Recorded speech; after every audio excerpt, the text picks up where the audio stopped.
आज के इस वीडियो में हम लोग असमीकाओं से परिचित होंगे।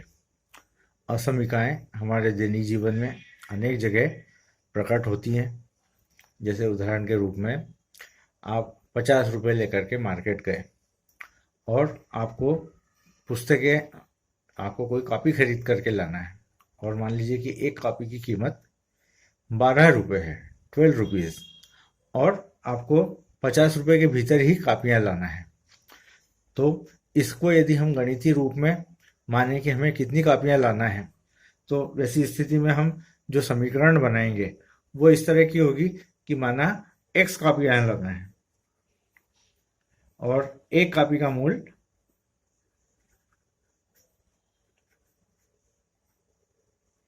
12 रुपये है। तो x कापियों का मूल्य हो जाएगा 12 गुणित x। लेकिन हमारी शर्त ये है कि ये जो भी मूल्य हो, ये हमारे पास जितने पैसे हैं उससे ज़्यादा नहीं होना चाहिए। हमारे पास 50 रुपये हैं तो ये 12 गुणित x 50 से कम होना चाहिए। तो इस तरह की स्थिति में ये जो हमें एक संबंध दिखाई दे रहा है, इस संबंध को कहा जाता है असमीका। तो हम देख चुके हैं मैथमेटिक्स में इस तरह के संबंध के साथ में, इस तरह के चिन्ह के साथ में, जो बराबरी का चिन्ह है उसके साथ में जो भी व्यंजक हमें प्राप्त होता है उसको हम कहते हैं समीकरण। लेकिन दो राशियों में केवल बराबरी का ही संबंध नहीं होता। एक राशि दूसरी से बड़ी भी हो सकती है, छोटी भी हो सकती है, छोटी या बराबर भी हो सकती है, बड़ी या बराबर भी हो सकती है। तो इस तरह से हमारे पास में ये छोटा है, बड़ा है, छोटा है या बराबर है, बड़ा है या बराबर है, इस तरह के संबंध भी प्राप्त होते हैं। और वैसी स्थिति में हमें जो व्यंजक प्राप्त होते हैं बराबरी को छोड़ करके, इनमें से छोटे है, बड़ा है आदि में से जो संबंध हमें प्राप्त होते हैं उसको हम कहेंगे असमीका। तो यहाँ पर आप देख सकते हैं कि ये 12x - 50, ये भी एक असमीका का उदाहरण है जिसमें हमने एक अज्ञात राशि को असमीका के रूप में व्यक्त किया है। तो इसी तरह से हम देख सकते हैं कि कोई असमीका, अब यहाँ पर हम हमारे चैप्टर में पढ़ेंगे रेखिक असमीका। तो रेखिक असमीका का अर्थ ये होता है कि कोई असमीका जो इस रूप में हो, ax + b < c, या अगर ये एक चर में है, मान लीजिए कि दो चरों में हो, ax + by < c, तो इस तरह की असमीका को हम रेखिक असमीका कहते हैं। और ऐसी स्थिति में हमें रेखिक असमीका को हल करना होता है। जैसे कि हम साधारण समीकरण को हल करते हैं, तो समीकरण को हल करके हम x का वो मान ज्ञात करते हैं जो उस दिए हुए समीकरण को संतुष्ट करता है। तो उसी तरह से यहाँ पर भी हम उन मानों को ज्ञात करते हैं जो एक दिए हुए असमीका को संतुष्ट करता है। असमीका एक शर्त के रूप में है। जैसे मान लीजिए कि हमें x का मान 5 से कम लेना है और x एक प्राकृत संख्या है। तो ऐसी स्थिति में हमारे पास में जो ऑप्शन बचेंगे वो रहेंगे 5 से छोटी प्राकृत संख्याएं, यानी 1, 2, 3, 4। तो ये जो ऑप्शंस आ रहे हैं ये इस असमीका को संतुष्ट करते हैं। तो इस तरह की जो स्थिति बन रही है 1, 2, 3, 4, ये इस असमीका को संतुष्ट करते हैं। तो ये इस असमीका के हल कहलाएंगे। जिस तरह से कोई समीकरण को संतुष्ट करे, जैसे कि 3x + 4y = 5, इस तरह की कोई समीकरण है और हम x का मान ज्ञात करते हैं जो इस समीकरण को संतुष्ट करता है। जैसे x = 1/3, तो 1/3 इस समीकरण को संतुष्ट करता है। इसलिए हम कहते हैं कि ये x इस दिए हुए समीकरण का हल है। उसी प्रकार किसी दी हुई असमीका का भी हल होता है, यानी x का वो मान जो किसी दी हुई असमीका को संतुष्ट करता है उसको हम कहेंगे असमीका का हल। तो यहाँ पर अब हमें अलग अलग प्रकार की असमीकाओं को हल करना है। तो जिस तरह से हम समीकरण को हल करते हैं उसी ढंग से असमीकाओं को भी हमें हल करना है। तो हम देख सकते हैं कि यदि किसी समीकरण को हल करना होता है तो 2x plus 3 is equal to 7, इस तरह की यदि समीकरण को हमें हल करना है तो इसको हम बैलेंस करने की कोशिश करते हैं। हम क्या करते हैं इसमें कि दोनों पक्षों में 3 घटाने पर, क्योंकि हम जानते हैं कि समीकरण का मतलब होता है कि एक तराजू, ये तराजू जिसमें जितना काम हम इधर करेंगे उतना ही दूसरे पलड़े में भी करना है। ये 2 पलड़े हैं तराजू के, तो जो काम हम एक पलड़े में करते हैं वही हमें दूसरे पलड़े में भी करना होगा, तभी समीकरण संतुष्ट होगी। तो इस समीकरण को संतुष्ट करने के लिए हम क्या करते हैं, दोनों पक्षों में से 3 घटाने पर, तो ये घटाया हमने, और उसके बाद में इधर से ये 3 हट जाएगा, 3 माइनस 3 0 हो जाएगा, इधर से 7 माइनस 3 4 हो जाएगा। फिर दोनों पक्षों में 2 से भाग देने पर, तो इस तरह से हम हल करके x का मान ज्ञात करते हैं। तो ठीक इसी ढंग की प्रक्रिया असमीकाओं के साथ भी रहेगी। तो हम पहले असमीकाओं के कुछ प्रगुण देख लें।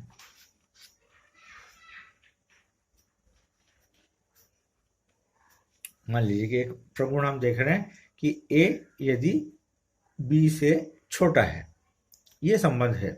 तो हम जो देख रहे हैं कि यदि हम एक समान संख्या दोनों पक्षों में रखें तो भी इस ए और बी के बीच का जो रिलेशन है वो होल्ड होता है।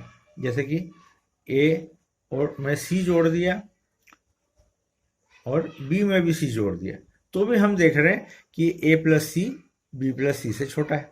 जैसे कि हम देख सकते हैं कि 3 5 से छोटा है।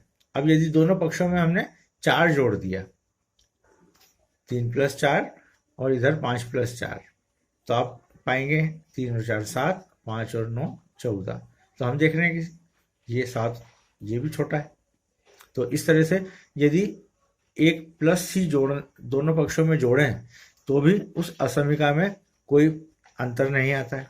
इसी तरह से एक ही राशि को यदि हम घटाएं, ये ए है और ये बी है, दोनों पक्षों में से यदि हम सी घटाएं तो भी इस असमीका में कोई अंतर नहीं आता है। इसी तरह से यदि गुणा करें हम, ये ए है और ये ए बी से छोटा है, अब यदि हम किसी सी का गुणा करें तो भी इस असमीका में कोई प्रभाव नहीं पड़ता, असमीका वैसी ही बनी रहती है, अर्थात ए इंटू सी बी इंटू सी से छोटा बना रहेगा। उसी तरह से हम ए में यदि सी से भाग दें तो ए अपान सी बी अपान सी से छोटा बना रहता है। तो इस तरह से इन प्रगुणों के आधार पर हम किसी असमीका को हल करेंगे और उसके लिए सॉल्यूशन या उसका हल ज्ञात करेंगे। तो अब हम एक उदाहरण देखें। मान लीजिए कि असमीका है 2x plus 3 is less than x plus 7। तो हमें x का वो मान ज्ञात करना है जो इस असमीका को संतुष्ट करता है। तो असमीका के इन्हीं गुणों का हम उपयोग करते हुए इस जो असमीका है उसको हल करेंगे। तो आप देख सकते हैं कि दोनों पक्षों से यदि हम 3 घटाएं तो भी कोई फर्क नहीं पड़ेगा। तो ये हो जाएगा 2x प्लस 3 माइनस 3, और यहाँ पर से भी हम घटाएं x प्लस 7 माइनस 3। अब 3 माइनस 3 0 हो गया, 0 2x में जुड़ेगा तो 2x ही रहेगा, तो ये 2x, और यहाँ हमें मिल रहा है x प्लस 7 माइनस 3 यानी x प्लस 4। अब दोनों पक्षों से यदि हम x घटाएं तो ये x यहाँ से विलोपित हो जाएगा। तो दोनों पक्षों से x घटाने पर 2x माइनस एक्स, और ये छोटा बना रहेगा x प्लस 4 माइनस एक्स। तो हम देख सकते हैं ये x से x घट जाएगा और यहाँ 2x से एक x घट जाएगा, तो यहाँ मिलेगा आपको x छोटा है 4 से। और ये हमने एक संबंध ज्ञात कर लिया है।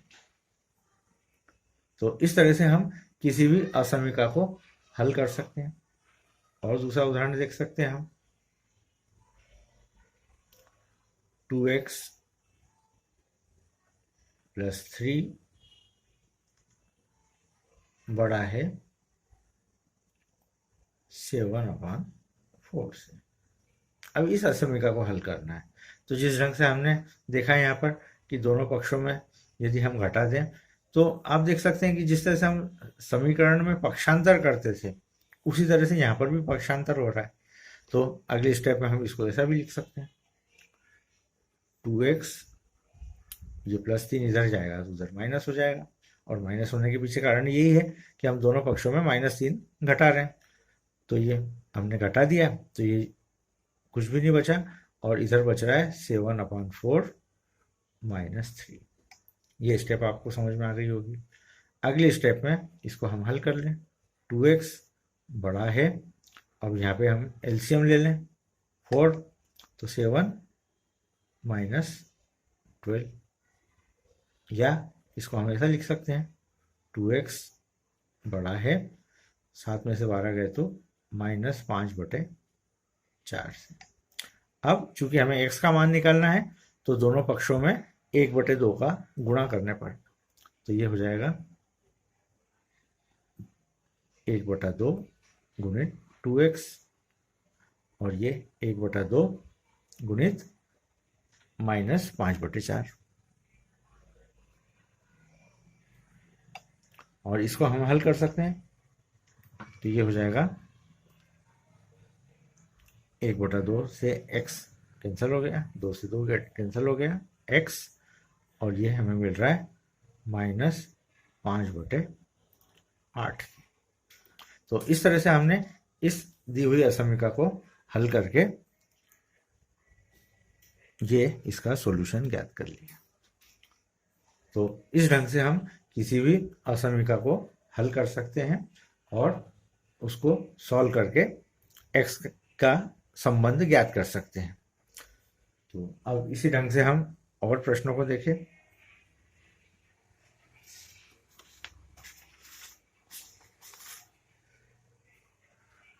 आपको x का मान ज्ञात करना है।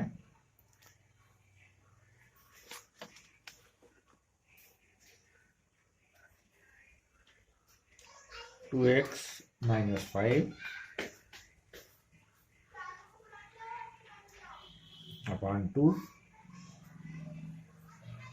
छोटा है या बराबर है 3x/4 -2।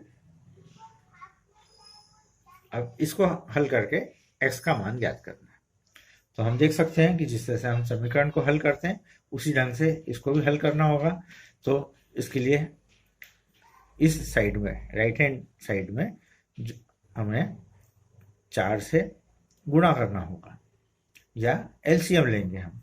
तो ये हो जाएगा 4, 3x, और 4 का 2 में गुणा हो जाएगा, तो 3x - 8। और लेफ्ट साइड में हम देख रहे हैं 2, 2x - 5। अब जिस तरह से हम क्रॉस मल्टीप्लिकेशन करते हैं, उसी तरह से हम 4 का दोनों पक्षों में गुणा कर दें। तो अगली स्टेप हो जाएगी 4 का लेफ्ट हैंड साइड में भी गुणा किया, और 4 का राइट हैंड साइड में भी गुणा किया।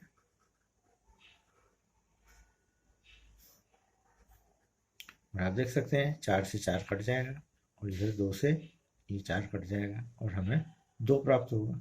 तो अगली स्टेप हो जाएगी 2 × 2x - 5, और ये छोटा है या बराबर है 3x - 8 के। इसको भी हम अगली बार में सिंप्लीफाई कर लिया तो ये हो जाएगा 4x माइनस 10 छोटा है या बराबर है 3x माइनस 8 के। अब हम पक्षांतर करते हैं, इस 3x को लेफ्ट साइड में लाते हैं और माइनस 10 को राइट हैंड साइड में लाते हैं तो ये हो जाएगा 4x माइनस 3x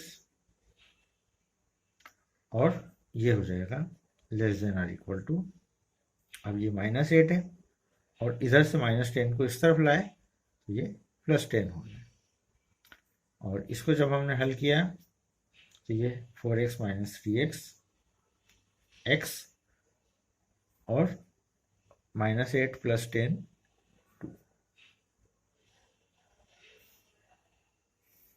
तो ये हमारा उत्तर आ गया। अगला प्रश्न देखें। अब अगले प्रश्न से पहले एक विशेष गुण की हम बात कर लें। जैसे हम जानते हैं कि 2 छोटा होता है 5 से। अब यदि हम माइनस का दोनों पक्षों में गुणा करें, -2 और -5, तो हम देख रहे हैं -2 -5 से बड़ा होता है। तो इसका अर्थ ये हुआ कि यदि हमने दोनों पक्षों में -1 से गुणा किया तो जो असमीका है उसका चिन्ह बदल जाता है। यह अपने आप में एक महत्वपूर्ण प्रगुण है और इस प्रगुण पर आधारित अपन एक प्रश्न हल करने की कोशिश करते हैं।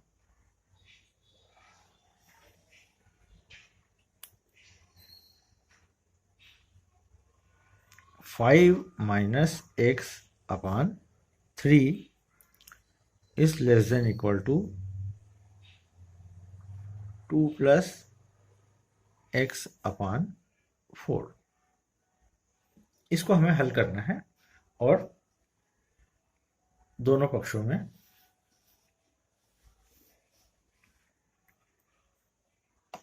तो देखें हम इसको हल करके दोनों पक्षों में 4 का गुणा करने पर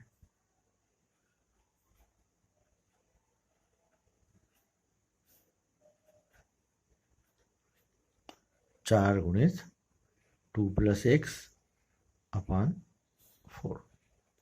4 से 4 कैंसिल हो जाएगा। इसको हम सिंप्लीफाई करके लिख लें 4 5 minus x upon 3 2 plus x. अब ये 4/3 को हमें हटाना है तो 4/3 को हटाने के लिए दोनों पक्षों में 3/4 से, या केवल इस 3 को हटाना है तो दोनों पक्षों में 3 का गुणा करने पर, तो ये हो जाएगा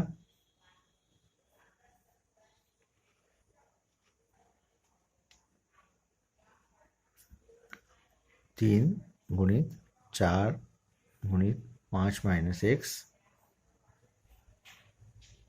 बटे 3 और चूंकि दोनों पक्षों में 3 का गुणा किया है तो ये 3 गुणित 2 प्लस एक्स। अब ये 3 से 3 कट गया और आपको मिल रहा है 4 इंटू 5 माइनस एक्स छोटा या 3 इंटू 2 प्लस एक्स। दोनों पक्षों में हमने गुणा किया तो ये हो जाएगा 20 माइनस 4x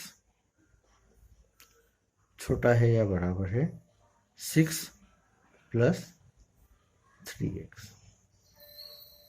अब अगले स्टेप में हम क्या करेंगे कि x वाले पदों को एक तरफ और कांस्टेंट पदों को दूसरी तरफ।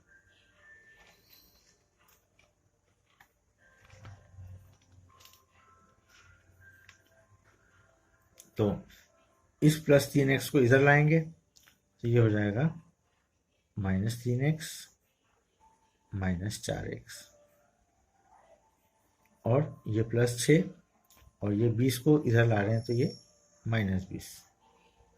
अब हम यहाँ देख रहे हैं -7x छोटा है या बराबर है 6 माइनस 20 से, तो 6 माइनस 20 यानी -14। दोनों पक्षों में -1 का गुणा करने पर।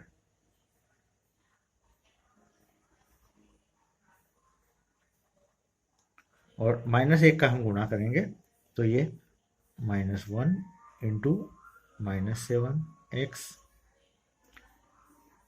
और -14 इंटू -1। और हम देख चुके हैं कि अगर हम -1 से गुणा करते हैं तो चिन्ह बदल जाता है। तो ये अब इनइक्वलिटी का साइन ये हो गया। और इसको हम हल करेंगे तो ये हो जाएगा 7x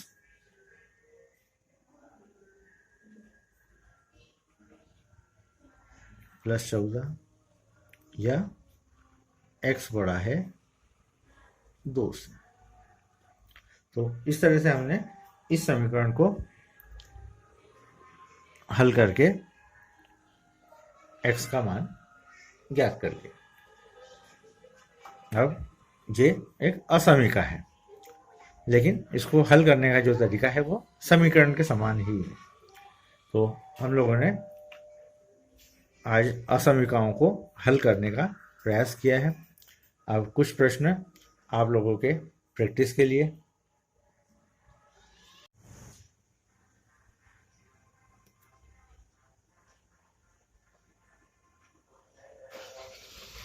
अब एक प्रश्न हमारे सामने है जिसमें निमिषा ने तिमाही और अर्धवार्षिक परीक्षा में क्रमशः 50 और 52 अंक प्राप्त किए हैं।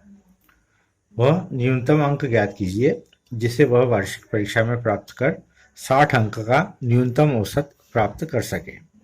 इस तरह की स्थिति सभी विद्यार्थियों के साथ में आती है कि उन्हें आखिरी में वार्षिक परीक्षा में किस प्रकार से अंक लाएं, कितने कम से कम अंक लाएं कि उनका फर्स्ट क्लास बने। तो ऐसी स्थिति में हम किस प्रकार से इस सवाल को गणितीय रूप में बदलेंगे वो देखें। तो तिमाही और अर्धवार्षिक परीक्षा में उसने 50 और 52 अंक प्राप्त किए और उसे वार्षिक परीक्षा में कितने अंक लाना है। तो हम मान लें कि वार्षिक परीक्षा में उसे x अंक लाना है।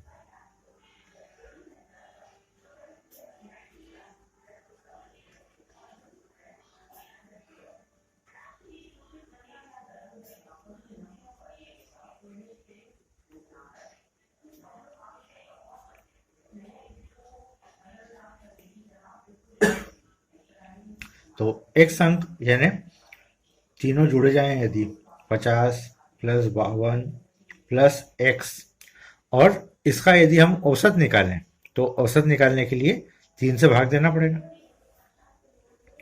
तो ये किससे ज़्यादा होना चाहिए? 60 से ज़्यादा होना चाहिए, औसत 60 से। तो हमारी चूकी कैसी बनेगी? Greater than 60।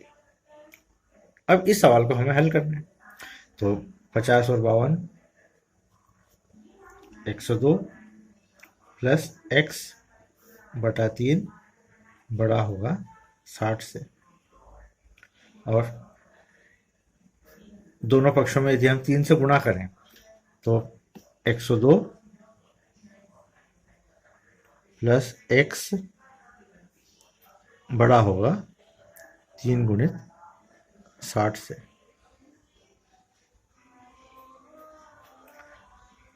या 102 प्लस x बड़ा होगा 180 से। या x बड़ा होगा 180 माइनस 102 से। और 180 माइनस 2 यानी 78।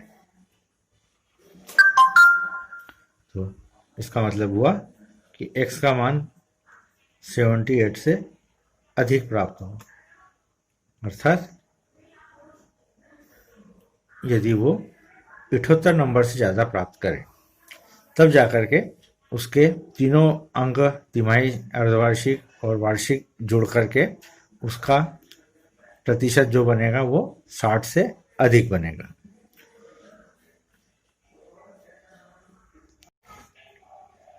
अगला प्रश्न अब हमारे सामने है। हमें क्रमागत संख्याओं के ऐसे युग्म ज्ञात करना है, ऐसे जोड़े ज्ञात करना है जिसमें दोनों संख्याएं 5 से बड़ी हों तथा उनका योगफल 26 से कम हो। तो संख्याएं हमें कैसी लेना है? सम संख्याएं लेना है। और हम जानते हैं कि एक सम संख्या के बाद में यदि उसमें 2 जोड़ेंगे तो दूसरी सम संख्या क्रमागत प्राप्त होगी। तो हम मान लेते हैं कि माना कि क्रमागत संख्याएं x और x+2 है।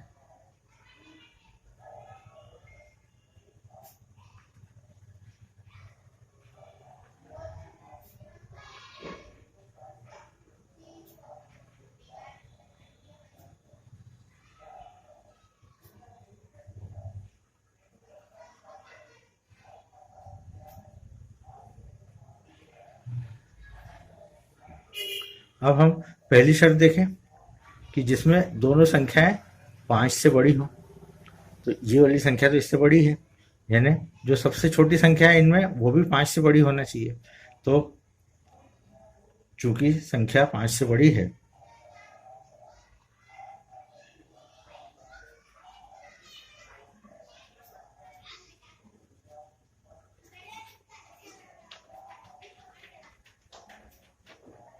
इसका मतलब x 5 से बड़ा है। एक संबंध हमें प्राप्त हो गया। दूसरा, इनका योगफल 26 से कम होना चाहिए। तो दूसरी शर्त लगा दी हमने, योगफल 26 से कम है। इसका अर्थ ये हुआ कि संख्या x और x+2 है, तो x और x+2 का योगफल 26 से कम होना चाहिए। अब इस समीकरण को हम हल कर लेते हैं। इसका मतलब ये हुआ 2x + 2 छोटा होना चाहिए 26 से, या 2x छोटा होना चाहिए 26 - 2 24 से, या x छोटा होना चाहिए 12 से।